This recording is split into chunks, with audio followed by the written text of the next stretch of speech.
المعلومات اللي هتسمعها في الفيديو ده بفلوس.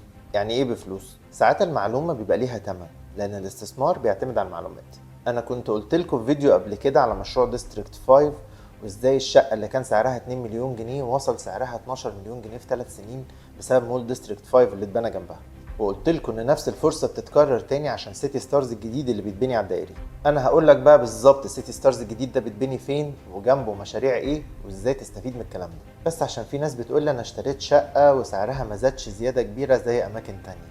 ما هو ده اللي بيفرق، انك يبقى عندك معلومات عن المكان اللي بتشتري فيه صح وحجم الطلب عليه. لو انت جاي على دائري المعادي كده بعد ما تعدي كارفور المعادي وتعدي طلع الطريق السخنة، هتلاقي موقع سيتي ستارز الجديد على يمينك.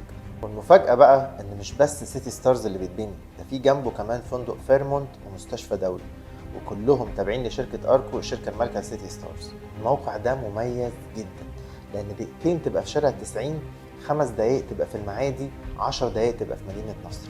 ده معناه ان الترافيك على المشروع ده هيبقى عالي جدا. طيب حرفيا كده المشروع ده هيولع اسعار المشاريع السكنية اللي جنبه، اللي هم ايه؟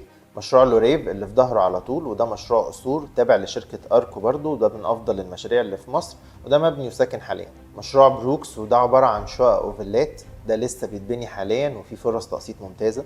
مشروع ستون بارك وده مشروع فيلات مبني حاليا وساكن وفي لسه مرحلة جديدة بتتبني. مشروع ستون ريزيدنس وده مشروع شقق مبني وساكن ولسه برضو في مراحل بتخلص. بص حرفيا كده اسعار المشاريع دي هتزيد من 3 ل 4 اضعاف سعرها الحالي خلال الاربع سنين اللي جايين.